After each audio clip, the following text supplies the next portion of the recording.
नमस्कार दोस्तों, मेरे चैनल भक्ति भाव टीवी में आपका स्वागत है। तो दोस्तों, इस वीडियो में हम जानेंगे कि दुर्योधन की 12 मूर्खताएं जिनसे उसकी पूरी सेना नष्ट हो गई। चलो शुरू करते हैं। महाभारत के युद्ध में दुर्योधन की मूर्खता कितनी घातक साबित हुई? क्या उसकी गलतियों की वजह से ही कौरवों की विशाल सेना नष्ट हुई? अगर वह समझदारी से निर्णय लेता तो क्या परिणाम कुछ और हो सकते थे? क्या उसके अहंकार और हठधर्मिता ने कौरवों के वीर योद्धाओं को व्यर्थ में मरने के लिए मजबूर कर दिया? क्या कौरवों के पास पांडवों से अधिक शक्तिशाली योद्धा नहीं थे? फिर ऐसा क्या हुआ कि पूरी सेना का विनाश हो गया?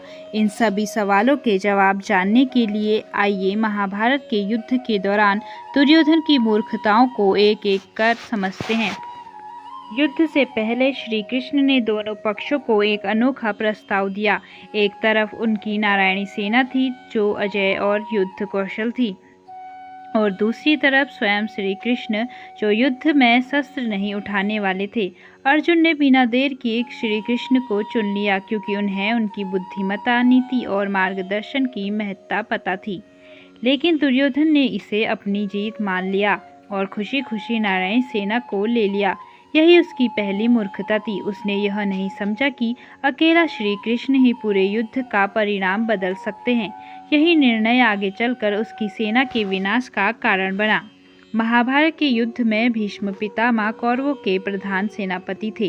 वे अद्वितीय योद्धा थे जिनका युद्ध में सामना करना असंभव था। लेकिन दुर्योधन को यह भ्रम था कि वे पांडवों के प्रति नरमी बरत रहे हैं। उसने सभा में भी भीष्म पितामह का अपमान कर दिया और उन पर पक्षपात का आरोप लगा दिया। अपमानित होकर भीष्म ने प्रतिज्ञा की कि वे पांडवों के खिलाफ पूरी ताकत से लड़ेंगे, लेकिन अंदर से ही उनका हृदय आहत हो चुका था। यही कारण था कि जब शिखंडी को सामने रखकर अर्जुन ने उन पर बाणों की वर्षा की तो उन्होंने युद्ध में अपने प्राण त्याग दिए। अगर दुर्योधन ने उनका सम्मान बनाए रखा होता तो शायद वे युद्ध में और अधिक समय तक कौरवों की रक्षा कर सकते थे। दुर्योधन के पास दो महायोद्धा थे, भीष्म पितामह और कर्ण, लेकिन उसकी मूर्खता यह थी कि उसने इन दोनों के बीच मनमुटाव को बढ़ाने दिया। भीष्म को कर्ण पसंद नहीं थे और उन्होंने स्पष्ट कह दिया कि जब तक वे जीवित रहेंगे कर्ण युद्ध में हिस्सा नहीं लेगा। दुर्योधन ने इस स्थिति को संभालने की बजाय और उलझा दिया। उसने भीष्म को प्रसन्न करने के लिए कर्ण को दरकिनार कर दिया, जिससे कर्ण अपमानित महसूस करने लगा। परिणाम स्वरूप जब भीष्म पितामह युद्ध में गिर गए तब जाकर कर्ण को सेनापति बनने का अवसर मिला, लेकिन तब तक कौरवों की सेना भारी नुकसान उठा चुकी थी। अगर दुर्योधन ने इन दोनों को एक साथ मिलाकर रणनीति बनाई होती तो शायद युद्ध की दिशा कुछ और होती। दुर्योधन की सबसे बड़ी कमजोरी थी कि वे अपने मामा शकुनी की बातों में बिना सोचे समझे फंस जाता था। शकुनी ने उसे विश्वास दिला दिया था कि उसकी चालाकी से पांडवों को हराया जा सकता है, लेकिन वास्तविकता यह थी कि युद्ध वीरता, रणनीति और नेतृत्व से जीता जाता है, न कि केवल धोखे से। शकुनी ने के कहने पर दुर्योधन ने जुए में पांडवों को छल से हराया, जिससे उनके भीतर प्रतिशोध की आग और भड़क उठी। युद्ध में भी शकुनी ने उसे कई गलत सुझाव दिए, जिनमें से ज्यादातर ने कौरवों की सेना को भारी नुकसान पहुंचाया। अगर दुर्योधन ने खुद की बुद्धि से निर्णय लिए होते और शकुनी की कुटिल नीतियों पर आंख मूंद कर भरोसा न किया होता तो शायद कौरव सेना इतनी जल्दी नष्ट न होती। दुर्योधन को हमेशा यह भ्रम था कि उसकी सेना पांडवों से कहीं ज्यादा शक्तिशाली है। वह बार बार यह कहता था कि उसकी सेना 11 अक्षौहिणी है, जबकि पांडवों की सेना मात्र 7 अक्षौहिणी थी। लेकिन उसने यह नहीं समझा कि युद्ध केवल संख्या बल से नहीं जीते जाते, बल्कि रणनीति और वीरता से जीते जाते हैं। पांडवों के पास श्री कृष्ण का मार्गदर्शन, भीम और अर्जुन जैसे महायोद्धा, द्रौपदी का प्रतिशोध और सबसे बढ़कर अपार धैर्य था। दूसरी ओर दुर्योधन के पास लालच, अहंकार और हठधर्मिता के अलावा कुछ नहीं था। उसकी यह मूर्खता कि पांडव कमजोर है उसे युद्ध में बहुत भारी पड़ी और उसकी पूरी सेना को विनाश के मार्ग पर धकेल दिया। दुर्योधन को अपनी गदा युद्ध कला और अपने बल पर अत्यधिक घमंड था। वह यह मानता था कि केवल शक्ति के बल पर ही युद्ध जीते जा सकते हैं। यही कारण था कि उसने कभी भी गहरी रणनीति बनाने पर ध्यान नहीं दिया।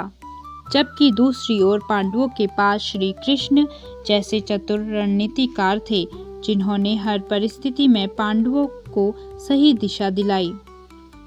जब कर्ण को इंद्र ने कवच कुंडल से वंचित कर दिया, तब भी दुर्योधन ने इसे हल्के में लिया। उसे लगा कि कर्ण बिना कवच कुंडल के भी अर्जुन को हरा सकता है, लेकिन वास्तविकता यह थी कि बिना उचित योजना और सुरक्षा के कोई भी योद्धा अधिक समय तक टिक नहीं सकता। अगर दुर्योधन ने युद्ध में बल के बजाय रणनीति पर ध्यान दिया होता, तो शायद उनकी सेना इतनी जल्दी नष्ट न होती। जब युद्ध के 13वें दिन चक्रव्यूह की रचना की गई, तो अर्जुन को दूर भेजकर अभिमन्यु को इसमें फंसाया गया। यह दुर्योधन के लिए एक सुनहरा अवसर था, लेकिन उसने इसे भी अपनी मूर्खता से बर्बाद कर दिया।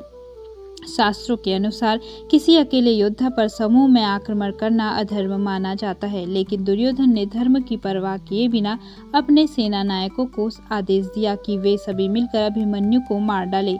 यह उसकी सबसे बड़ी भूल थी, क्योंकि अभिमन्यु की नृशंस हत्या ने पांडवों में प्रतिशोध की आग और भड़का दी।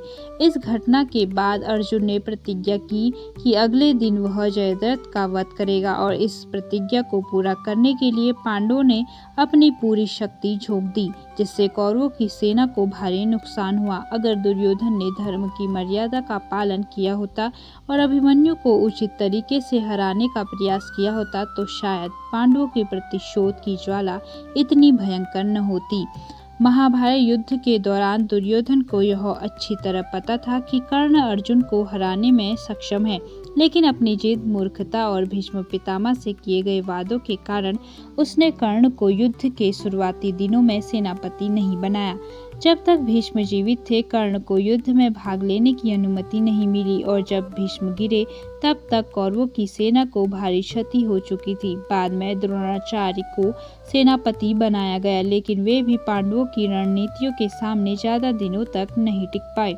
अगर दुर्योधन ने युद्ध के आरंभ में ही कर्ण को पूरी शक्ति और स्वतंत्रता दी होती, तो शायद कर्ण अपनी नीतियों से युद्ध को कौरवों के पक्ष में मोड़ सकता था। लेकिन दुर्योधन ने कर्ण को अंत तक इंतजार कराया, जिससे उसकी सेना को बहुत बड़ा नुकसान हुआ। महाभारत युद्ध के 70वें दिन कर्ण और अर्जुन के बीच भयंकर युद्ध हुआ। कर्ण ने अर्जुन को कड़ी टक्कर दी, और कुछ क्षणों के लिए ऐसा लगा कि वह अर्जुन को हरा सकता है, लेकिन तभी कर्ण का रथ कीचड़ में धंस गया।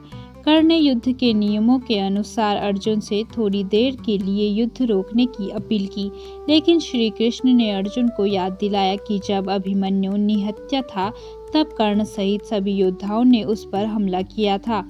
यह सुनते ही अर्जुन ने बिना देर किए कर्ण पर बाणों की वर्षा कर दी और उसका वध कर दिया। अगर दुर्योधन उस समय कर्ण को सहायता देने के लिए आगे आता या पहले ही उसकी सुरक्षा का बेहतर प्रबंध करता, तो शायद यह स्थिति ही न आती। लेकिन उसकी मूर्खता यह थी कि उसने युद्ध के निर्णायक क्षणों में भी अपने सबसे प्रिय मित्र को अकेला छोड़ दिया। जब कर्ण, भीष्म, द्रोण, जयद्रथ और शकुनी जैसे उसके सभी मुख्य योद्धा मारे गए, तो दुर्योधन के पास हार मानने के अलावा कोई विकल्प नहीं बचा था। लेकिन अपने अहंकार और मूर्खता के कारण उसने शरण में जाने या संधि करने के बजाय युद्ध जारी रखने का फैसला किया। युद्ध के अंतिम दिन उसने झील में छिपकर अपनी जान बचाने की कोशिश की, लेकिन पांडवों ने उसे खोज निकाला। तब उसने गदा युद्ध की चुनौती दी, क्योंकि उसे विश्वास था कि वह भीम को हरा देगा। लेकिन उसने यह नहीं समझा कि भीम केवल बलशाही नहीं, बल्कि श्री कृष्ण की नीति और अपनी प्रतिज्ञा के कारण अधिक घातक हो चुके थे। अगर दुर्योधन ने इस समय अपनी हार स्वीकार कर ली होती या युद्ध में अधिक चतुराई से खेला होता, तो शायद उसकी सेना पूरी तरह नष्ट होने से बच सकती थी। लेकिन उसकी मूर्खता उसे अंत तक ले डूबी। दुर्योधन ने हमेशा अधर्म का साथ दिया और अपने अहंकार में अंधा बना रहा। उसने युद्ध में पांडवों को हराने के लिए हर संभव छल कपट किया, लेकिन उसने यह नहीं सोचा कि अधर्म का अंत निश्चित होता है। गदा युद्ध में भीम ने श्री कृष्ण के संकेत पर दुर्योधन की जंघा पर प्रहार किया और उसे धराशायी कर दिया। मरते मरते भी दुर्योधन अपने कर्मों को सही ठहराने की कोशिश करता रहा, लेकिन उसने यह नहीं समझा कि यदि उसने धर्म का पालन किया होता तो शायद उसकी सेना और उसका राजपाट बच सकता था। अंततः उसकी मूर्खता ने न केवल उसे बल्कि पूरी सेना और वंश को नष्ट कर दिया। महाभारत युद्ध के इस भीषण परिणाम से यह शिक्षा मिलती है कि अहंकार, अधर्म और मूर्खता किसी भी साम्राज्य को विनाश की ओर ले जा सकती है। तो दोस्तों, आपने जाना कैसे दुर्योधन की एक के बाद एक मूर्खताओं ने उसकी पूरी सेना और उसके साम्राज्य को नष्ट कर दिया। यह कथा हमें सिखाती है कि अहंकार, अधर्म और गलत फैसलों का अंजाम कितना भयानक हो सकता है। तो दोस्तों, कैसी लगी आपको यह वीडियो कमेंट करके ज़रूर बताएं। ऐसी ही बहुत सारी कहानियों, कथाओं और जानकारियों को सुनने के लिए मेरे चैनल को सब्सक्राइब करें। धन्यवाद।